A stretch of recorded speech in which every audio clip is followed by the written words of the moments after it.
The moment I stepped outside my front door, I felt it.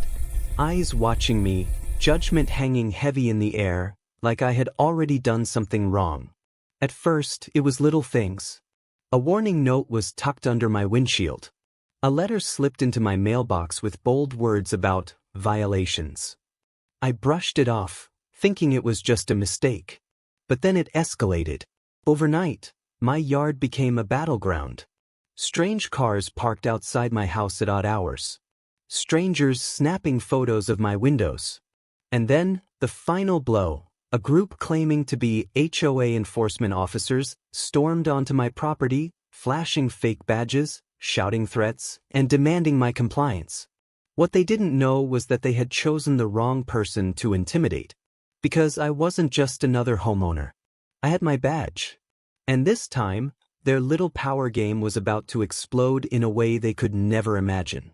So tell me, how far would you let a neighbor push you before you fought back? I used to believe our street was the kind of place where nothing truly bad could happen. The air in the mornings had a calm weight to it, the lights spilling over porches and trimmed lawns in a way that made life feel steady. I would step outside, coffee in hand, to the rustle of the newspaper and the laughter of my kids getting ready for school. The yard was a tidy square of grass, the hedges cut just enough to keep their shape, and the porch painted fresh each spring. Everything about it whispered ordinary, safe, predictable. Neighbors waved across driveways, smiling like they always did. Some talked about their tomato plants, others compared lawn care tips. The neighborhood carried itself like a promise, a safe investment, a quiet place to raise kids, a little corner of the world kept in order by its HOA. At first, I barely thought about the HOA. Their presence was everywhere, polite signs at the entrance, newsletters folded in the mailbox, and tidy meetings once a month that I rarely attended. They reminded us about things like keeping grass trimmed, painting fences when they faded, or not leaving cars parked on the street overnight. I accepted it as the cost of living in a neighborhood where houses looked neat, where safety seemed like it could be counted on. I wasn't rebellious by nature. I followed the rules. I kept my tools in the garage, hauled trash cans in by dusk, and decorated only modestly for holidays. My pride in the house was quiet but strong. It wasn't about showing off, it was about giving my family a calm place to come home to. That porch light glowing at night wasn't just decoration. It was a beacon of peace after long days. Still, I knew every community has people who love the rules more than others. One woman in particular had made herself into the unofficial watchtower of our neighborhood. She was always present, always organized, and always precise. Her lawn was flawless, her curtains always drawn at the exact same angle, and her front garden planted in neat rows like a magazine spread. She was polite when she wanted to be, sometimes even kind, but her kindness had sharp edges. She handed out pies in the same way she handed out handwritten complaint notes, folded neatly and slipped into mailboxes. She was the type who read the bylaws like scripture. People nodded to her in public, half out of respect and half out of fear. It was easier to stay on her good side than to deal with her scrutiny. I made sure to keep things polite but distant with her. There was no reason to draw her attention. For years, things stayed manageable. The neighborhood operated like a smooth-running machine. Then, small shifts began to creep in. It started with a flyer pinned to the community board. It was worded politely, using the official HOA letterhead and the usual bland language. But underneath, it carried a new edge. The flyer announced a renewed focus on community standards, promising closer enforcement of existing bylaws. To most people it looked harmless, like a reminder to keep up appearances. To me, it felt like a cold front pushing in on what had been a warm, predictable season. I brushed it off at first. After all, what could really come of it? But then little things began to happen. A neighbor casually mentioned that my trash can had been visible for an hour past dusk. Another asked about the decorative gnomes tucked behind my hydrangeas, with a tone that felt less like curiosity and more like cataloging. A form appeared on my doorstep, asking me to confirm the measurements of my porch railing. Soon after, I received the first note. It was short and firm, folded with precision, and tucked under my door. It cited a clause in the bylaws about visible storage, and claimed I had left tools where they could be seen from the street. The note had no signature, only the HOA's generic letterhead. I read it twice, feeling a mix of annoyance and disbelief. It was such a small thing. But I complied. I spent the evening reorganizing the garage, moving every last item out of sight. I thought that would be the end of it, that following the rule would restore the peace. Instead, the act of fixing it left me unsettled. Someone had been watching. Someone had cared enough to report me. That wasn't community. That was surveillance dressed up as order. As the weeks passed, I began to notice patterns. Conversations at the post office had a rehearsed quality, as if neighbors had been primed to comment on certain things. The rule-obsessed woman seemed to be everywhere, early at meetings, smiling with board members, always with the right documents in hand. She had influence, and she was using it quietly, slowly, like a tide that moved so gradually you didn't notice until your feet were wet. It became clear this wasn't about rules alone. It was about power. Rules are neutral until someone decides to wield them as a weapon. And that was exactly what was happening. The second letter arrived a month later. This time, it targeted a small decorative flag we had hung on our porch. It wasn't offensive, just a colorful reminder of a family trip. The letter claimed it violated a clause about unauthorized displays and gave us 7 days to remove it. I held the paper in my hands, reading the calm, bureaucratic tone that carried the weight of judgment. It wasn't just about the flag. It was about control. I could have fought it. Instead, I took it down, not wanting to risk fines or escalation. But doing so left me with a hollow feeling, like I had surrendered something personal. A symbol of my family's joy had been erased, replaced by the cold uniformity of the HOA's idea of perfection. The neighborhood had always promised harmony. Now that harmony felt manufactured, held together by threats instead of goodwill. People began to whisper more cautiously, keeping their opinions safe behind closed doors. I found myself scanning the lawn with new eyes, checking grass height, measuring hedge lines, and making sure nothing could be construed as a violation. The home that had once been a sanctuary now felt like a stage. Every action, every decoration, every slip of routine might be observed, noted, and weaponized. And deep down, I knew this was only the beginning. The rules were no longer quiet. They had a voice now. And that voice was growing louder every day. The woman who mattered most in our neighborhood had a face that matched the precision of her lawn. Her hair was always neat, her clothes pressed, and her steps measured. She walked with the calm certainty of someone who had never doubted her own authority. People called her different names behind closed doors: perfectionist, busybody, even tyrant. But in her mind, she was the guardian of order. Her power didn't come from shouting. It came from patience. She didn't explode at people. She filed notes, she sent emails, and she quoted rules like scripture. To her, the HOA bylaws weren't guidelines, they were gospel. Every faded paint stripe, every crooked hedge, and every non-standard mailbox was an offense against the uniformity she believed kept the community strong. And she had allies. The board meetings were small, friendly gatherings that had slowly turned into her stage. She arrived early, with binders tucked under her arm, always prepared, always armed with examples of violations. Other board members leaned on her knowledge. If she said a rule applied, it became the truth. If she framed a neighbor's choice as a problem, it soon appeared in the official minutes. She had turned the dry language of policy into her personal toolkit. What made her dangerous wasn't cruelty. It was conviction. She truly believed she was saving the neighborhood, even as she drained it of personality. The first to feel the weight of her influence were neighbors who had once expressed themselves freely. A woman 2 houses down had filled her backyard with wind chimes, glass art, and garden sculptures. Slowly, one by one, those pieces disappeared after formal letters declared them unsightly. Another neighbor had painted his front door a cheerful shade of blue. Within a month, he was ordered to repaint it in the uniform beige approved by the board.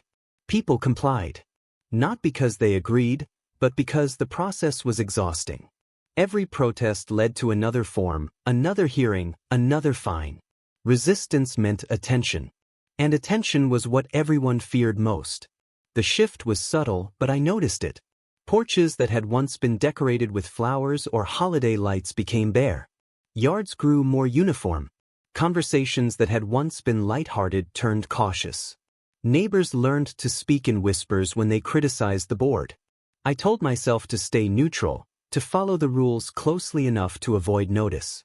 But neutrality is impossible when someone has already decided to put you under a microscope. It started with smaller complaints, my ladder leaning against the side of the garage, the bins pulled out an hour too early. Each notice cited some obscure bylaw, written years ago and long forgotten until she dug it up. I fixed everything they pointed out. I complied quickly, hoping compliance would buy peace. But compliance only encouraged them. It was at the grocery store where I finally saw the truth of it. She was standing near the produce aisle, clipboard tucked under her arm, chatting with two board members. They laughed together as if they shared secrets, as if they already knew the next targets. They carried themselves like people running a private club, not a neighborhood association. I walked past them with my cart, feeling like an outsider in my own community. Soon after, the board introduced scheduled inspections. Notices arrived in mailboxes with dates and times when homes would be reviewed for compliance. It was framed as helpful, a way to keep everyone aligned. But the effect was chilling. People began hiding anything remotely personal, porch chairs, seasonal flags, even children's toys left outside overnight. Neighbors began policing themselves. Conversations shifted from friendly check-ins to wary observations. "Did you see their fence?" someone would murmur. I heard the board might say something about it. What had once been gossip became policy. The woman with the clipboard thrived in this environment. She didn't need to file every complaint herself. She encouraged others to do it. A raised eyebrow here, a pointed comment there, and suddenly another neighbor would step forward to submit a violation report. She never dirted her own hands directly, yet her influence stretched across every street and driveway. I saw it most clearly in the way families changed. My partner grew more cautious, checking the side gate twice before bed to make sure the bins were hidden. My kids learned not to leave bikes in the yard. At dinner, we found ourselves discussing the bylaws like people discuss bad weather, unavoidable, always looming. Our home, once a sanctuary, began to feel like a stage. I trimmed the hedges not because they needed it, but because I knew someone was watching. Every small act of maintenance felt less like care for my home and more like defense against an invisible jury. And then came the moment that confirmed what I had begun to fear. I was no longer just another neighbor. I was being singled out. Rumors reached me that my name had appeared on a watch list circulated privately among board members. It wasn't official, at least not on paper. But I could feel it in the way people looked at me. Conversations with neighbors ended more quickly. Smiles grew tighter. The weight of observation pressed heavier on my shoulders every day. It was no longer about a flag or a ladder or a trash can. It was about control. And control, once it takes root, doesn't stop on its own. The quiet harmony of our street was gone. What replaced it was something harder, colder. A community where rules mattered more than people, and where one woman's hunger for order was rewriting the way we all lived. And deep down, I knew it was only a matter of time before things escalated beyond notes and fines. The time summer rolled around, the neighborhood no longer looked like the place I had moved into. The houses were still the same, the lawns still green, and the sidewalks still clean, but the atmosphere had changed. It felt tighter, less welcoming, like an invisible hand was squeezing the air out of every street. What once had been casual freedom now felt scripted. Kids used to run from yard to yard with soccer balls, bikes, and chalk drawings. Now they stayed closer to home, their laughter quieter, their parents more watchful. Front porches that once carried swings, potted plants, or flags were stripped bare, leaving only uniform siding and regulation-approved paint. The individuality that made our community alive was disappearing, replaced by a lifeless sameness. The board, led quietly but firmly by the woman with the clipboard, had introduced new standards almost every month. They were worded with neutral phrases, but everyone knew what they meant. Yard inspections became more frequent. Parking restrictions tightened. Even the color of mulch in front gardens was dictated. Each notice carried the weight of enforcement, with fines that added up quickly if ignored. Neighbors learned to whisper. At barbecues, conversations drifted towards safe topics, never straying near complaints about the HOA. People smiled politely, but their eyes betrayed fatigue. Every house was under the same quiet pressure, but no one wanted to be the one singled out. I tried to keep my family shielded from the worst of it. We followed every new rule. We repainted the porch railing when they asked. We hid bicycles in the garage. We pulled down decorations that had once been part of our family's joy. Outwardly, we blended in. But inside, we felt the weight of being watched. The children asked why their chalk drawings were no longer welcome on the driveway. They couldn't understand why something so harmless had drawn a letter about community aesthetics. I struggled to explain it without letting them see the anger burning in me. Their innocence was being erased, their joy redefined as disorder. One evening, I sat on the porch, trying to find comfort in the summer breeze. The street was quiet, but not in the peaceful way I remembered. It was the silence of people hiding in their own homes, cautious of being seen doing something out of line. That was when I noticed her, the woman with the clipboard, walking slowly down the sidewalk. She wasn't looking around like a neighbor enjoying a stroll. She was scanning, observing, and taking mental notes. Our eyes met for a brief moment.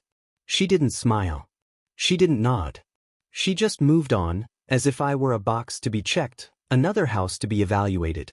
That look told me what I already knew. I wasn't blending in as well as I had hoped. The next morning, another letter appeared. This time, it cited inconsistent yard maintenance, though my grass was trimmed, my hedges neat, and my flower beds clean. The letter felt less like a reminder and more like a warning. Compliance wasn't enough anymore. I was a target. From that day, everything I did felt under surveillance. If I trimmed the hedges, I wondered if I had cut them too short. If I parked the car, I checked the exact position of the tires to make sure none touched the sidewalk. I measured the length of my trash can placement to avoid another notice. My home, the place meant to be safe, had become a stage, and the audience was always watching. It wasn't just me. Others were feeling it too. I noticed more and more porches empty, fewer decorations at holidays, and fewer neighbors gathering outside. People weren't just complying, they were retreating. The board wasn't preserving the community. They were hollowing it out, stripping away everything that made it human. One night as I walked the dog, I overheard two neighbors speaking in low voices near the mailbox. One of them muttered, "She's got him in her sights now," and the other just nodded grimly. They didn't need to say her name. Everyone knew who they meant. It was then I realized the truth. Once you were targeted, there was no way back. No amount of compliance would save you. The only way out was confrontation. The stage was set. The clipboard woman and her board had drawn their lines. They had turned my neighborhood into a place of fear, and they weren't slowing down. I didn't know it yet, but the small violations, the letters, the notes, they were only the opening act. The real battle was coming. And it would be unlike anything the board had prepared for. The first real escalation came in the form of a fine. Not a warning, not a note tucked under the door, but a formal envelope with the HOA's seal. I remember holding it in my hands on a bright morning, the sunlight cutting across the paper as if to mock me. Inside was a typed letter claiming I owed $50 for unauthorized lawn decorations. The so-called decoration was nothing more than a small solar light I had placed by the walkway, the kind you can buy at any hardware store. It was practical, harmless, and common. But according to the letter, it disrupted uniformity. I laughed at first, thinking it had to be a mistake. But laughter turned to anger as I read the last line. Failure to pay within 10 days would result in additional fines and possible legal action. My chest tightened. This wasn't about a decoration. It was about power. They were sending a message, and I was the target. I paid the fine, not because I agreed, but because I didn't want to escalate too quickly. Yet the act of paying felt like surrender. And as I would soon learn, surrender only made them bolder. A week later, another envelope arrived. This time, it was $75 for yard inconsistency. My grass was cut, my hedges were neat, and my flower beds were well maintained. But they claimed the color of my mulch was not in compliance with standards. The letter even included a photograph, Someone had stood outside my home, camera in hand, documenting the supposed violation. That was the moment the surveillance felt undeniable. I drove through the neighborhood after that and noticed the same solar lights lining other walkways. I saw mulch in shades of red, brown, and black. Yet no one else had been fined. It wasn't about standards. It was about me. I tried to ignore the stares, but I felt them everywhere. Neighbors who had once waved now avoided eye contact. Conversations cut off when I approached. It was as if my very presence carried risk, guilt by association. The fines kept coming. $100 for a structural concern on my porch railing, even though it was freshly painted and solid. Another $50 for unauthorized waste container visibility because my trash bin had been out for 30 minutes past the designated window. Each fine was precise, calculated, and delivered with cold formality. They stacked like bricks, each one adding weight to a wall being built around me. By the end of the month, I had received 4 separate fines totaling nearly $300. I appealed in writing, citing photographs and maintenance records. Weeks later, the board rejected every appeal.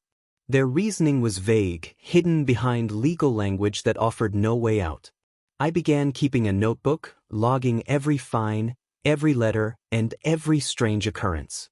I documented times, dates, and photographs. Not because I thought it would stop them, but because I needed proof. Something inside me knew this was leading to a bigger fight. The harassment wasn't limited to fines. One night, I came home to find a bright orange notice taped to my door. In bold letters, it read, "Property in violation, correct immediately." The sight of it, plastered for the entire neighborhood to see, filled me with humiliation. It was public shaming, a scarlet letter meant to isolate me. My children asked what it meant. I tried to brush it off, but their eyes searched mine for reassurance I couldn't give. The home they had once seen as safe now felt like a battlefield.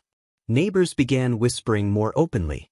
I overheard one man mutter, "He's bringing it on himself," as I walked past. Another woman glanced at me with pity, then turned away.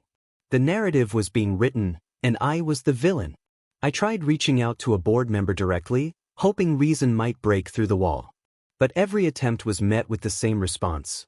All concerns must be submitted in writing. The bureaucracy was airtight, designed to strip away humanity. It wasn't just the financial toll. It was the constant stress, the feeling of being hunted in my own home. Every creak of the porch, every flash of headlights outside, and every envelope in the mailbox became a reminder that I was under siege. Then came the most chilling moment of all. Late one evening, as I sat at the window, I saw a figure walking slowly along the sidewalk. Clipboard in hand, they paused in front of my house, writing notes under the glow of the street lamp. It wasn't the first time I'd seen her, but this time the intent was undeniable. She wasn't just observing. She was cataloging, preparing for the next strike. I felt my hands tighten into fists. The fear was still there, but anger was growing stronger. They weren't just enforcing rules, they were trying to break me. And for the first time, I realized they had underestimated me. Because I wasn't planning to stay silent forever. The envelope waiting on my doorstep that morning looked different. Instead of the standard white with the HOA's seal in the corner, this one was thick, beige, and stamped with bold red lettering. Notice of escalation. My hands tightened as I tore it open. Inside was a multi-page letter accusing me of chronic noncompliance and warning that legal action could be pursued if I continued to ignore standards. It claimed I now owed over $600 in accumulated fines and administrative fees. At the bottom was a line that chilled me. Failure to comply may result in lien placement on your property. They were no longer content with notes or small fines. They wanted leverage over my home itself. I felt my chest grow heavy, a slow burn spreading through me. My house wasn't just a structure of wood and paint. It was where my family lived, where we built memories. The idea of them threatening it filled me with fury. But anger didn't stop the isolation. The escalation had turned me into a spectacle. That week, a board member arrived with 2 others to conduct a compliance inspection. They didn't knock.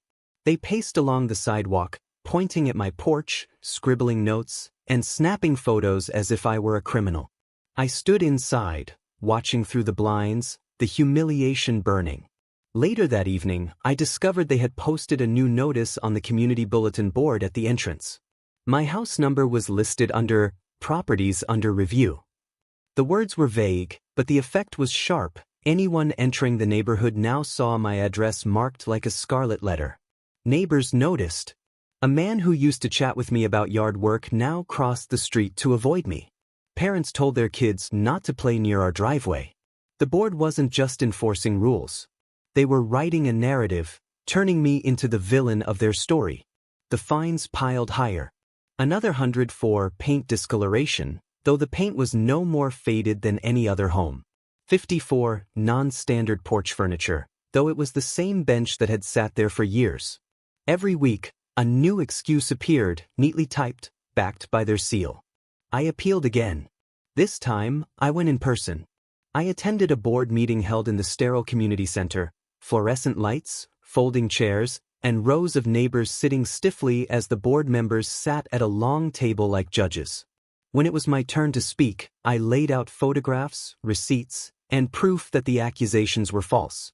My voice shook with both anger and exhaustion. I asked why I was being singled out when other homes clearly had the same violations.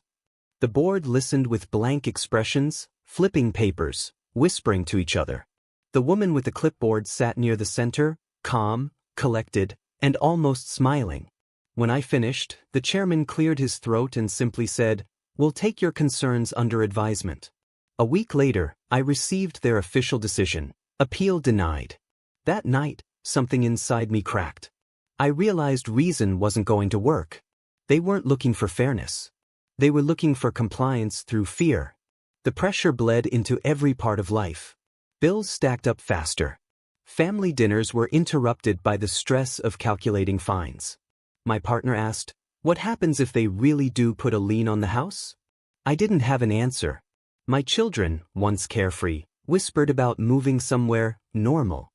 The place that was supposed to feel like safety now felt like a cage.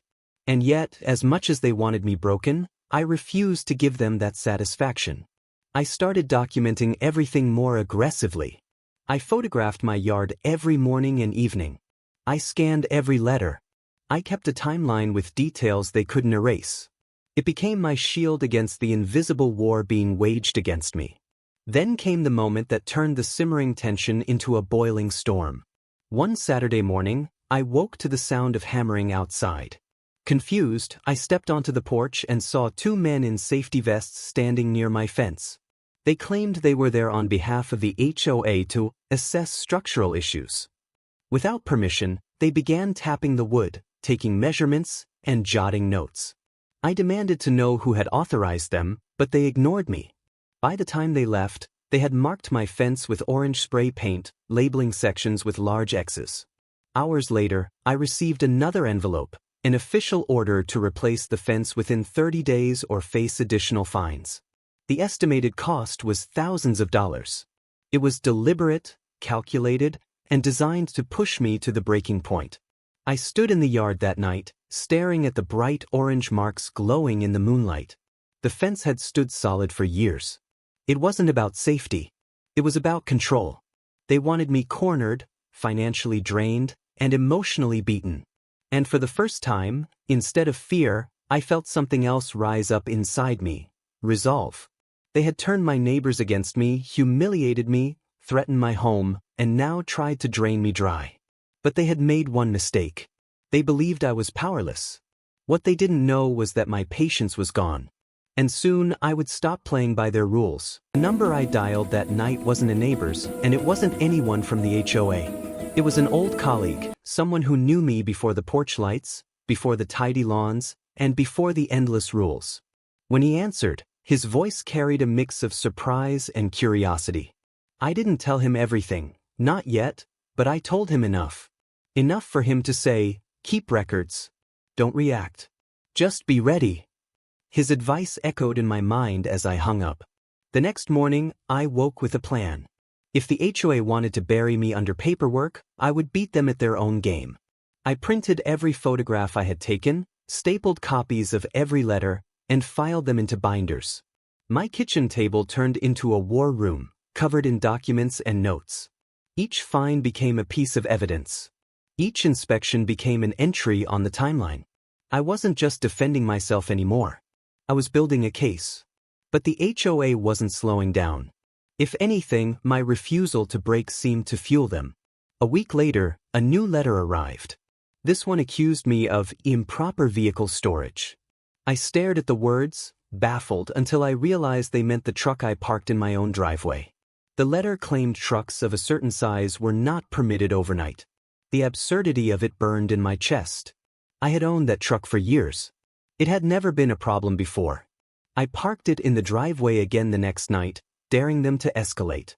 Sure enough, 2 board members drove by slowly, headlights washing across my yard, pausing just long enough to make their presence felt. The following morning, another envelope arrived with a doubled fine. They weren't even pretending anymore. This was a war of attrition. My partner begged me to let it go, to park the truck somewhere else, to comply just enough to buy peace. But I knew better. Every concession was fuel for them. Every compromise only tightened the noose. I started noticing strange cars parked near the house at odd hours. One evening, I stepped outside and caught a man with a camera crouched by the curb, snapping photos of my yard. When I confronted him, he claimed he was documenting community standards on behalf of the HOA. He drove off quickly, leaving me with the sinking realization that I was under constant watch. The humiliation deepened when they turned my supposed violations into a public spectacle. At the next HOA meeting, my address was mentioned multiple times, each infraction read aloud like a grocery list. Neighbors glanced at me with a mix of discomfort and judgment, as though I had brought the trouble on myself. It was working. They were isolating me.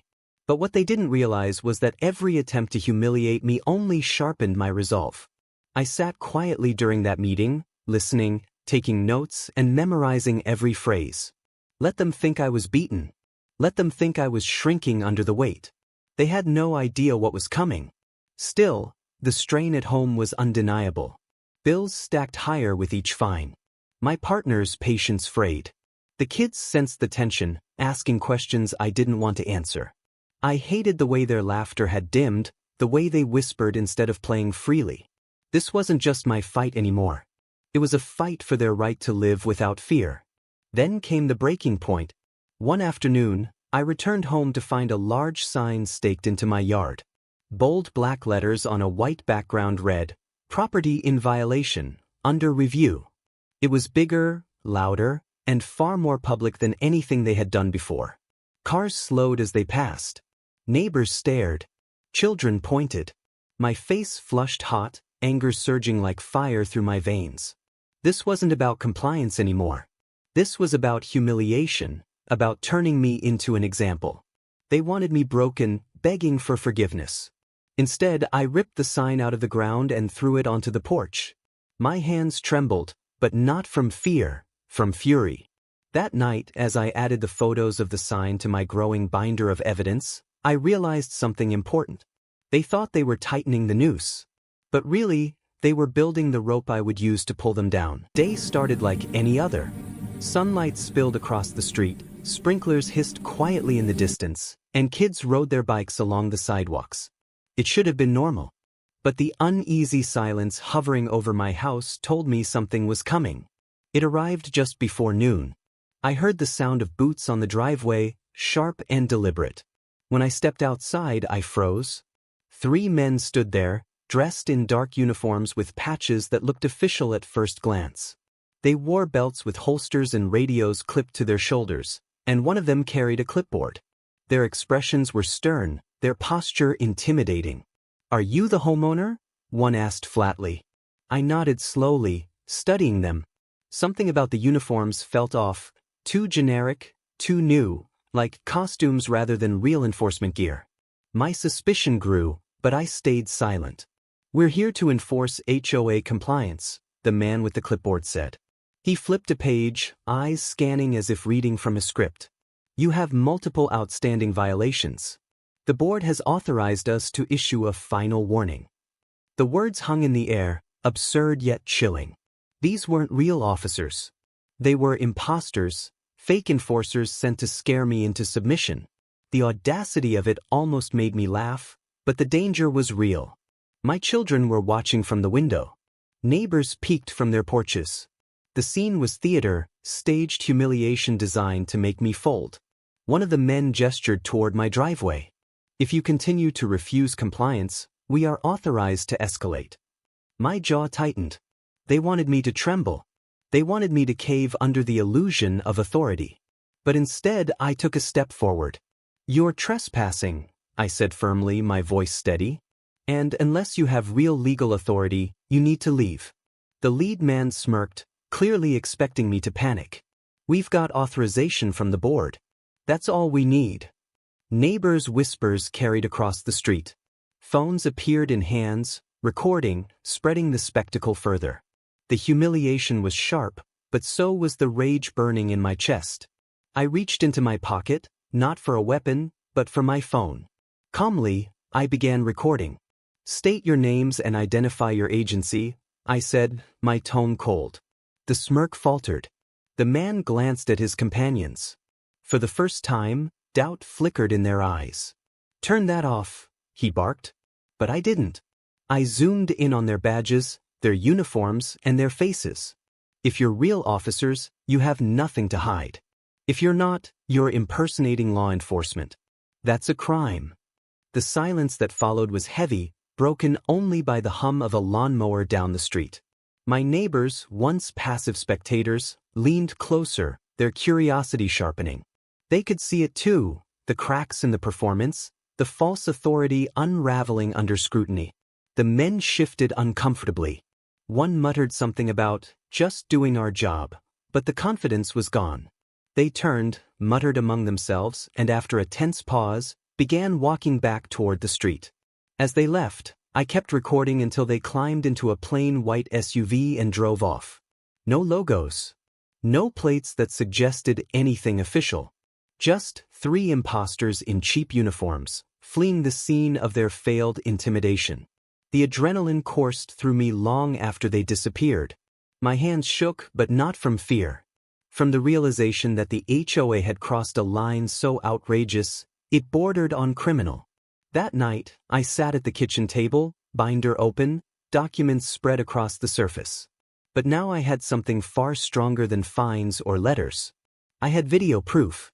Proof of harassment, impersonation, and intimidation. The HOA had tried to humiliate me. Instead, they handed me the very weapon I needed. But victory wasn't immediate. The fallout came fast. The next morning, another letter appeared in my mailbox, a cold, formal accusation that I had threatened and obstructed HOA enforcement personnel. They claimed my behavior was aggressive and non-compliant and warned of further consequences. The audacity of it left me speechless. They had sent imposters to my door, and now they were twisting the narrative to paint me as the aggressor. But unlike before, I wasn't shaken. I had evidence, hard, undeniable evidence. And I was ready to use it. Neighbors who had once ignored me now whispered with new tones. "Did you see those guys?" one asked quietly. Another shook his head, muttering, "That was too far." The tide was shifting. Their performance had backfired, and suspicion was spreading. For the first time in months, I felt the weight on my chest lift slightly. I wasn't just surviving anymore. I was preparing. The HO thought they had silenced me, cornered me, and broken me. But what they didn't know was that I had been building my case all along. Every fine, every notice, every humiliation was logged, dated, and photographed and is now accompanied by video evidence that would be impossible to ignore. And deep down, I knew something they didn't. I wasn't just any homeowner. I had training, experience, and resources they could never imagine. They had picked the wrong target. The storm they had started was about to turn back on them. The moment came faster than I expected. After weeks of harassment, after the fake officers, after the endless stream of fines, the HOA decided to pull the trigger on their boldest attack yet. It started with another letter, thick and heavy like a stone in my mailbox. This one wasn't stamped with the HOA's seal alone. It carried the letterhead of a law firm. The pages inside declared that the board had officially voted to pursue legal action against me. They accused me of chronic and willful noncompliance and demanded immediate payment of all fines plus administrative costs. The total exceeded $2,000. If I didn't comply, they threatened to place a lien on my home. For a moment, my breath caught. A lien wasn't just another fine. It meant they were trying to hold my home hostage. The house I worked for, the house where my children slept, the house that was supposed to be untouchable, now dangled in their hands like a prize they could seize. Fear tried to crawl in, but this time, it didn't find space to settle. Because I had been preparing. Every binder, every photograph, every log entry I had recorded suddenly became more than just evidence. They became ammunition. And I wasn't going to stay silent anymore. The next HOA meeting was scheduled for the following week. I arrived early, binder clutched tight, my heart pounding like a drumbeat in my chest. The community center was packed, with more neighbors than usual. Word of the fake officers and the looming legal fight had spread. People weren't just curious anymore, they were hungry to see what would happen. The board sat at their long table like kings on a throne, papers stacked neatly, smugness radiating from their faces. The chair cleared his throat, called the meeting to order, and began with routine announcements. My name wasn't mentioned at first, but the air was heavy, thick with anticipation. Everyone knew why they had come. Finally, the chair tapped his gavel. Next item, continued violations at my address. The words echoed in the room, and all eyes shifted to me. Whispers rippled through the crowd. Some were curious. Others are hostile. But all of them were watching. The board launched into their script, listing violation after violation, each one delivered in cold, formal language. They spoke of fines unpaid, rules ignored, and warnings disregarded. Their voices were steady, rehearsed, and dripping with authority. When they finished, the chair leaned back, satisfied. At this time, the board has voted unanimously to escalate the matter legally. The homeowner has failed to comply. Silence followed, heavy and suffocating. I stood slowly, the binder heavy in my hands. My legs felt like lead, but my resolve was unshakable. May I respond? I asked. The chair looked annoyed but gestured reluctantly. Briefly, I opened the binder. My voice was steady at first, but with each word, it grew stronger. I read off dates, times, and documented violations that weren't violations at all. I showed photographs of my yard, my fence, and my truck, all in perfect compliance. I described the harassment, the surveillance, and the humiliation. And then, with deliberate precision, I pulled out my phone and held it high. The screen lit up with the video. The room fell silent as the images flickered across the projector, 3 men in fake uniforms, standing on my driveway, pretending to be law enforcement. Gasps rippled through the crowd. Someone muttered, "Are you kidding me?" Another voice whispered, "That's illegal." The board members stiffened. Their faces paled, their smugness evaporating. The chair stammered, trying to regain control. That footage, that context is misleading. But the damage was done. The room wasn't with them anymore. Neighbors who had once avoided me now glared at the board with suspicion. The murmurs grew louder, angrier. They went too far. That's impersonation. This is harassment. I pressed harder. I laid down the letter threatening a lien. I pointed out the false claims in their inspection reports. I showed copies of fines issued for decorations and mulch while other homes with the same features were ignored. Piece by piece, I dismantled the story they had built. By the time I finished, the silence was deafening. The board tried to recover, shuffling papers, clearing throats, and muttering about procedure. But it was too late. Their authority, once absolute, was cracked wide open in front of the very people they ruled. I closed my binder and stared directly at the chair. My voice was calm, cold, and steady. You've abused your power. You've humiliated me, threatened me, and even tried to intimidate me with fake officers. But tonight, everyone here sees the truth. And if you think I won't take this further, you're mistaken.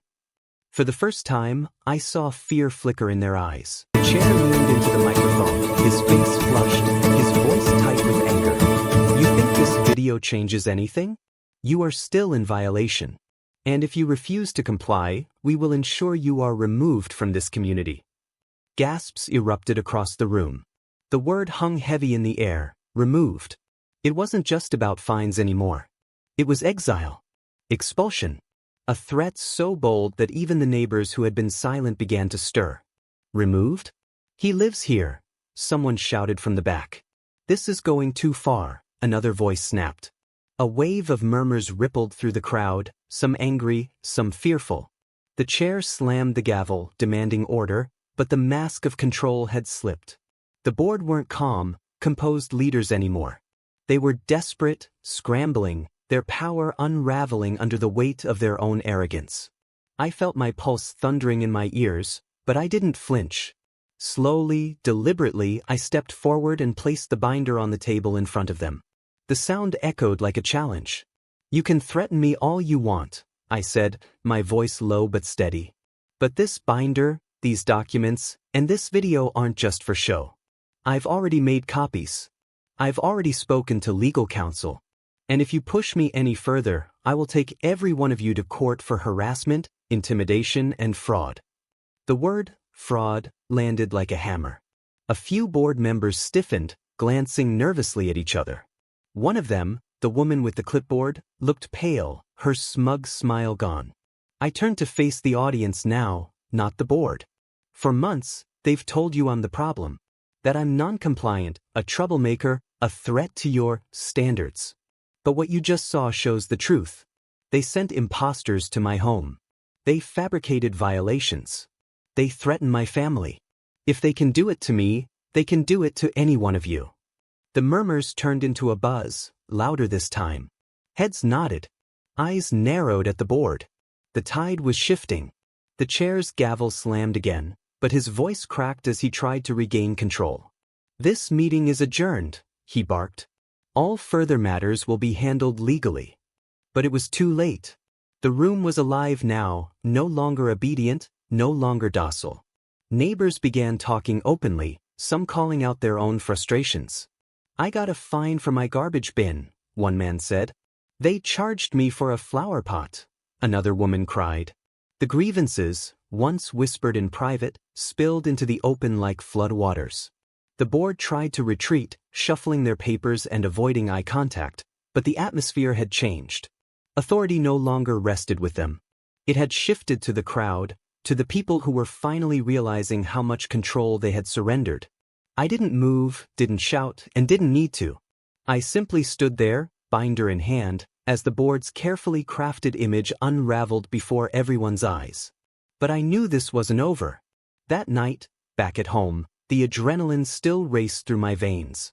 The confrontation had exposed them, yes, but exposure wasn't enough. They still had lawyers. They still had the ability to pursue liens. They still had the machinery of bureaucracy.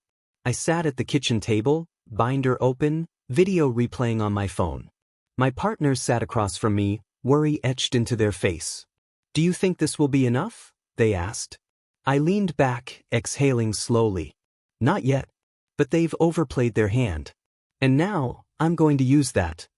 The following morning, I filed a formal complaint with the state attorney general's office. I attached copies of the video, the fines, the notices, and a detailed account of the fake officers. I also reached out to a local reporter who covered community issues. When I described what had happened, her voice sharpened with interest. "Fake officers?" she repeated. "That's huge. I want the full story." For the first time in months, I felt something like momentum. The board had wanted to humiliate me publicly. Now, the humiliation was about to swing back their way, amplified far beyond the walls of our neighborhood. But they weren't done fighting yet. 2 days later, another envelope arrived. This one wasn't from the HOA or their law firm. It was from the county court. A notice of pending lien filing had been submitted against my property. They had moved forward anyway, ignoring the exposure, doubling down on their threat. I stood in the driveway holding that paper, anger and determination warring inside me. They wanted me to break. They wanted me to sell, to leave, to disappear. But they had underestimated the one thing they couldn't control: my refusal to bow. That night, I gathered my family. I told them plainly, This isn't just about us anymore. It's about everyone here. And it's about stopping them before they do this to anyone else. My partner nodded, fear still present but mixed with something new, resolve. My kids sat quietly, eyes wide, understanding more than I wished they did. I didn't sleep much. I stayed up late, preparing, knowing the real battle wasn't just in our neighborhood anymore. It was bigger now, louder, and far more dangerous for the people who thought they could rule unchecked. Because I wasn't going to face them alone. The news story broke like a thunderclap. That evening, neighbors gathered in their living rooms, flipping on the local channel, only to see our community plastered across the screen. The anchor's voice was calm, professional, but the story it carried cut deep. Homeowner accuses HOA of harassment, fake officers used in intimidation attempt. The footage rolled. My video of the imposters in their knockoff uniforms, standing on my driveway with false authority. The reporter explained the alleged pattern of fines, intimidation, and threats of liens. She even included interviews from a few neighbors who, emboldened by the exposure, spoke out about their own experiences. By the time the segment ended, the HOA's carefully guarded reputation was in shambles. The very next morning, I awoke to see cars lined up outside the community center. Reporters with cameras, microphones, and notepads swarmed the sidewalk. Neighbors peeked from windows, whispering. For the first time, it wasn't me under the microscope, it was them. The board called an emergency meeting that night. The room overflowed with people, more than I had ever seen before. News crews hovered outside, waiting to capture the fallout. The atmosphere was electric, charged with anger and anticipation. The chair banged his gavel, but the sound was drowned out by the crowd's murmurs. He tried to speak, to frame the narrative, but the words came out defensive, brittle. These accusations are exaggerated. The homeowner has a personal vendetta. Vendetta? I cut in, standing. My voice carried, stronger than I had ever felt it. I don't need a vendetta. I have evidence. I lifted my binder once more, but this time I didn't stop at the fake officers. I revealed the timeline of every fine, every violation that wasn't truly a violation. I showed photos side by side, my yard compared to others that had never been fined.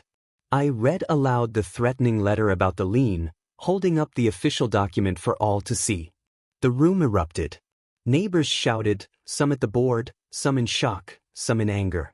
Enough is enough, one woman yelled. They can't keep doing this. The board members shifted uncomfortably, their authority bleeding out in real time. The woman with the clipboard, once the smug enforcer, sat frozen, eyes darting nervously at the cameras flashing just outside the glass doors. Then came the turning point. From the back of the room, a man in a suit stepped forward. He wasn't a neighbor, wasn't a board member. He was from the state attorney general's office. He introduced himself calmly, flashing his credentials. The room went silent. I've received multiple complaints about this HOA, he said evenly. Tonight, I am here to observe. But let me be clear, impersonating law enforcement, issuing fraudulent fines, and harassment are not matters that fall solely under community rules. They are matters of state law. The silence deepened, the weight of his words sinking into every corner of the room. The board's faces turned ashen. Their confidence collapsed. I stood straighter, my chest swelling with something I hadn't felt in months, vindication. The chair stammered, trying to salvage authority. This is a misunderstanding. A gross exaggeration. But the official raised a hand, silencing him. That video is clear. The documentation is extensive. An investigation will proceed. The room exploded again, but this time with cheers, claps, and shouts of relief. Neighbors turned to me, some patting my shoulder, others nodding with respect. The board was no longer the untouchable force they had been. They were exposed, cornered, vulnerable. The meeting dissolved into chaos, but it didn't matter. The tide had turned. That night, as I walked back to my home under the glow of the streetlights, I felt the weight of months lift off my shoulders. The fear that had haunted me was gone, replaced by a fierce sense of triumph. But I also knew it wasn't over. Investigations take time. The board would fight back in whatever ways they could. The lien threat was still hanging, the paperwork still active. And yet, I wasn't afraid. Not anymore. Because the truth was out. The cameras had seen it. The officials had heard it. The neighbors had witnessed it. The illusion of their power had shattered, and once broken, it could never be rebuilt. For the first time since this war began, I wasn't just surviving. I was winning. The days that followed felt like a storm clearing after months of choking fog.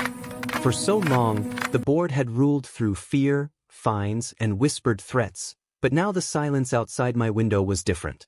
It wasn't the silence of neighbors too scared to speak. It was the quiet after an explosion, when everyone is watching, waiting, and realizing that the landscape has changed forever. The local news segment had done its job better than I could have dreamed. Overnight, the HOA's authority crumbled under the weight of exposure. People who had once avoided eye contact with me now stopped at the mailbox to talk. Some apologized for believing the lies. Others confessed their own run-ins with the board, finally daring to say aloud what they had only muttered behind closed doors. The stories tumbled out like a chorus of shared frustration. One man admitted he had been fined 3 times in a single year for having his garden hose coiled incorrectly. A mother said her daughter's swing set had been ordered dismantled because it disrupted the uniformity of backyard lines. These weren't just rules anymore. They were absurdities, and now that absurdity was undeniable. Meanwhile, the board went quiet. No new letters, no fresh fines, no smug patrols through the neighborhood with clipboards in hand. They had retreated into silence, but it wasn't the confident silence they once wielded. This was the silence of people scrambling behind closed doors, desperate to contain a fire they could no longer control. It didn't stop there. The Attorney General's office confirmed they had opened an investigation into the HOA's conduct. For the first time, the board's power wasn't unchecked. It was under a microscope, examined by people they couldn't intimidate or manipulate. The lien they had filed against me hung in the balance, but now it was no longer a simple matter of paperwork. With state officials digging into their practices, their move against me looked less like enforcement and more like retaliation. My lawyer explained that this could shift everything. What they had hoped would pressure me into surrender could, in fact, backfire spectacularly. And the neighbors knew it. I'll never forget the evening I stepped outside to find 6 people gathered on my lawn. Not with torches or complaints, but with folding chairs, snacks, and quiet determination. "We're here," one of them said simply, "in case they try anything." It was the first time in months that I felt safe in numbers, not threatened by them. The same people who had once looked away now stood shoulder to shoulder, guarding each other. The fear that had kept us divided was dissolving, replaced by something the board had never expected: unity. The following week, the board announced they would be holding a special closed meeting to discuss ongoing community matters. But the residents weren't having it. Dozens showed up, demanding entry. Voices rose, fists pounded on doors, and for the first time, the board realized they couldn't hide anymore. They were servants of the community, not rulers above it. And the community was demanding answers. It was almost poetic. The same gavel they had once used to silence us now seemed like a hollow prop, powerless against the force of collective outrage. For me, though, the real shift wasn't just external. It was inside. The nights of lying awake, staring at the ceiling, wondering if I would lose my home, those nights were over. The weight that had pressed on my chest, the constant dread of the next violation, had finally cracked and lifted. In its place was something steadier, stronger. Not just relief, but a sense of clarity. I realized that the fight had never been only about me. Yes, I had been targeted. Yes, I had been harassed. But the system they had built, the one they abused so easily, had been trapping everyone. It had been turning neighbors into enemies, replacing trust with suspicion, and draining joy from the very homes we worked so hard to keep. By pushing me to the edge, they had exposed themselves, and given all of us a chance to push back. Of course, there were still battles ahead. The investigation would take time. The lien would need to be challenged in court. The board would not simply resign and vanish, not without trying to salvage something. But the tide had turned. For the first time, they weren't the hunters. They were the ones being hunted. And as I looked out at the neighborhood, kids riding bikes again, Neighbors waving without fear, small signs of life returning to the streets. I knew that no matter how the final chapters unfolded, something fundamental had already changed. The illusion of their power was gone. The announcement of elections sent a ripple through the community. For years, board seats had been decided quietly, often uncontested, passed between the same circle of people who thrived on control. Few had cared enough to challenge them, and those who tried had been quietly discouraged. But now the veil had lifted. Everyone knew the stakes. Flyers appeared on doorsteps, not from the board but from residents determined to take back what was theirs. Small groups met in living rooms and driveways, discussing what kind of community they wanted. Words like fairness, transparency, and respect replaced the tired language of compliance and standards. For the first time, it felt like hope was tangible. I had no intention of running myself. My battle had been enough, and I wanted peace. But I supported those who stepped forward, people who had felt the sting of arbitrary fines or seen their neighbors bullied into silence. These weren't power-hungry candidates. They were parents, retirees, and working people who simply wanted a community worth living in.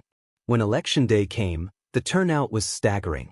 Residents who hadn't attended a meeting in years showed up, ballots in hand, determined to be heard. The board members sat stiffly at their table, their once smug expressions replaced with unease. They knew what was coming, but there was no stopping it. The votes were counted, and one by one, the old guard was swept away. Only a single member managed to cling to a seat, and even she looked shaken, stripped of her allies and influence. The new board, freshly elected and cheered on by the crowd, promised immediate reforms, open meetings, fair enforcement, and the end of retaliatory fines. It wasn't just a victory. It was a cleansing. But the story didn't end with elections. The investigation by the Attorney General's office pressed on, and within months, the former board members found themselves facing legal consequences. The fake officers, once a shadowy intimidation tactic, became a glaring piece of evidence in a broader case of harassment and fraud. Some faced fines of their own, not from the HOA's coffers but from the state. Others were barred from holding positions of authority in community associations again. What they had once wielded as unchecked power was now a liability that followed them long after they left. And the lien against my home? Dismissed. Officially thrown out, not just for lack of merit but because it was deemed retaliatory, a move made in bad faith. Seeing that paper stamped void was like watching a chain snap and fall away. Life slowly returned to something resembling normal. I could mow my lawn without bracing for a letter. I could plant flowers without measuring them against some unwritten code. My kids could leave their bikes in the driveway overnight without fear. The peace was simple and ordinary, but after what we had endured, it felt extraordinary. Neighbors changed too. We weren't just people living side by side anymore. We were allies, bonded by a shared fight. Barbecues returned. Kids played freely in yards. People waved not just out of politeness but out of genuine connection. The scars of the battle remained, of course. Some still flinched at the memory of past fines. Some still spoke in hushed tones about the intimidation. But those scars became reminders, not of fear, but of resilience. We had faced down something that seemed impossible to challenge, and we had won. Looking back, I realized something important. The HOA wasn't just a villainous board of individuals. It was a system, one that thrived on silence, compliance, and intimidation. Once people saw through it, once they realized that authority only held power if we handed it over, the system crumbled. That's the real takeaway. Power is fragile when it rests on fear. The moment people stop being afraid, the balance shifts. The night after the new board's first meeting, I stood on my porch, binder in hand. I flipped through the pages one last time. The fines, the letters, the photos, the evidence. I could have thrown it all away, but I didn't. Instead, I tucked it on a shelf, a reminder of how quickly things can spiral and how important it is to stand firm. As the neighborhood lights flickered on and laughter drifted through the streets, I felt something I hadn't in a long, long time.